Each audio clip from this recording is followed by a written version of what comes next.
There's something in your kitchen right now. You probably had some today. And the scary part? Every time you eat it, it's slowly changing the way your brain works.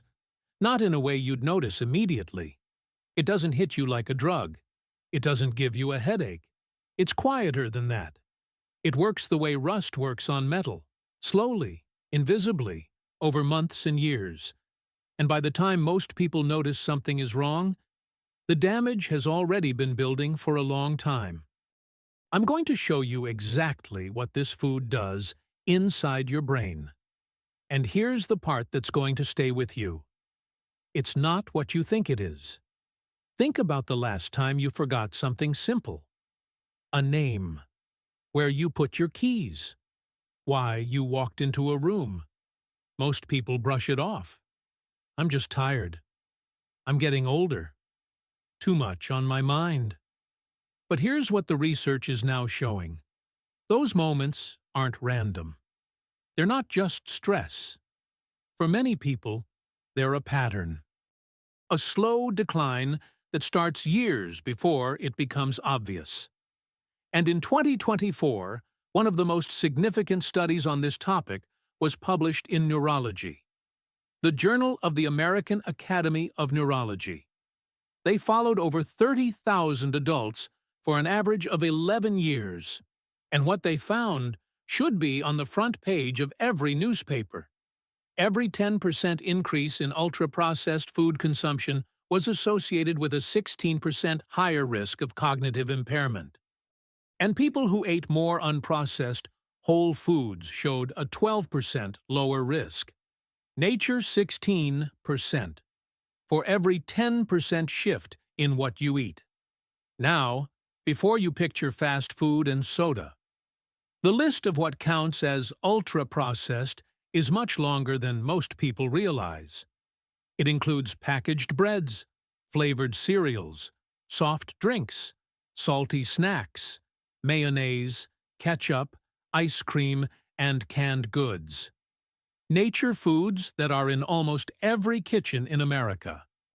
Foods that most people eat every single day. Not occasionally, not as a treat.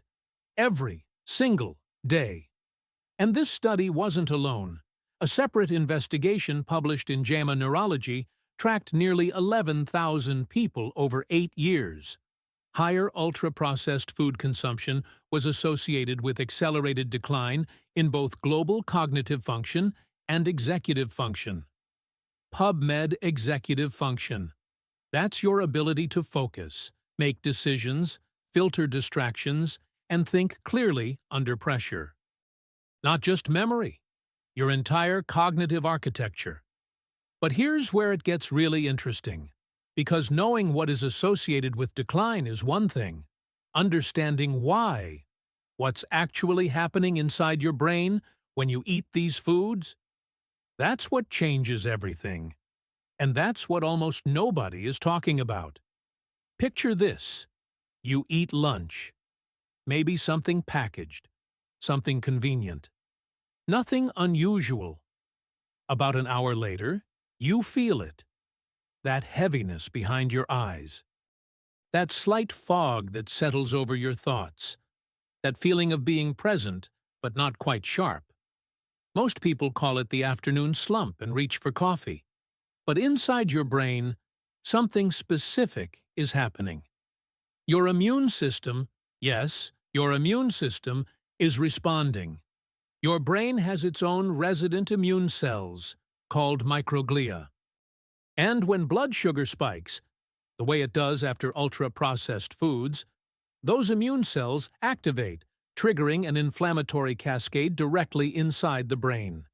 This is called neuroinflammation. And here's the part that should give you pause. This inflammation immediately slows the transmission speed of signals between neurons, producing the exact feeling of brain fog and mental fatigue most people experience after meals. That afternoon slump isn't tiredness. It's your brain's immune system on high alert, but it gets worse. Because neuroinflammation isn't just a one-time event. When it happens repeatedly, meal after meal, day after day, it becomes chronic. And chronic neuroinflammation doesn't just cause fog. It starts attacking the very structure of memory itself. Here's how. Your brain's ability to form and retrieve memories depends on a neurotransmitter called acetylcholine. Think of it as the electrical current that powers your memory system. For acetylcholine to work, your brain needs a stable, calm chemical environment. Chronic inflammation disrupts that environment directly. And there's something even more specific happening with one of the most common ingredients in ultra-processed foods.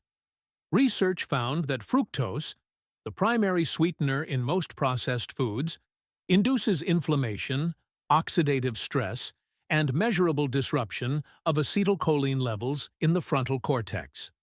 The frontal cortex. That's your center for focus, decision-making, and working memory. And here's the finding that researchers found most alarming. Many of these changes persisted even after subjects returned to a healthy diet. It didn't reverse when they stopped eating the food.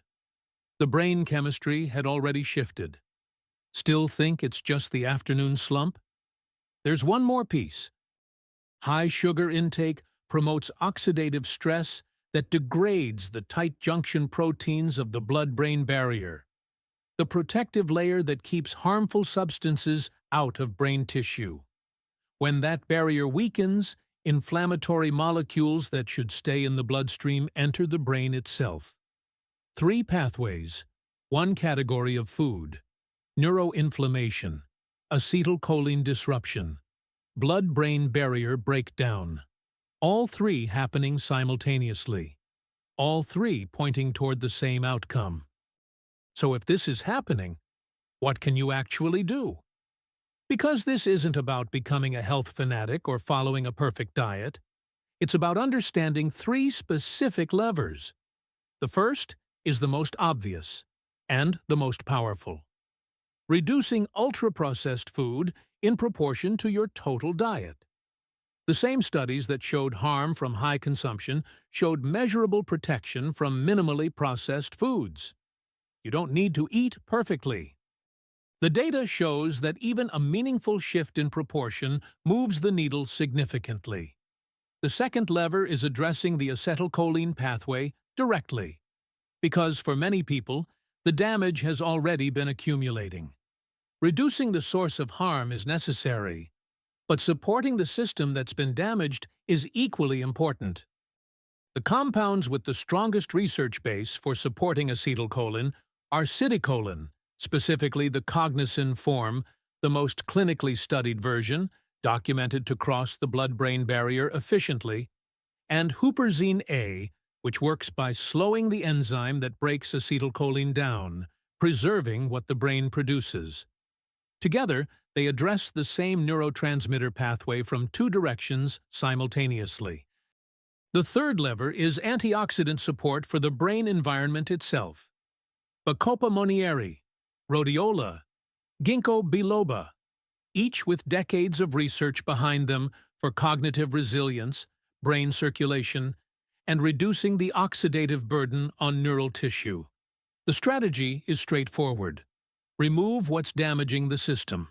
Support what the system needs to recover.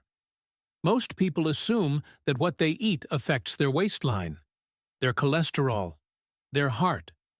Very few people think about what it does to the organ that decides who they are. The research is clear. The foods that dominate most American diets are not neutral. They're not just not ideal. They are actively disrupting the chemical systems your brain depends on to think, focus, and remember. And the process is silent. It doesn't announce itself, it just accumulates. Now you know what's happening. Now you know why. The question isn't whether this affects you. The question is, what are you going to do about it? If you want to look at a formulation that specifically supports the acetylcholine pathway we talked about today, the link is in the description. Subscribe, because we're just getting started. And once you see how food affects your brain, you can't unsee it.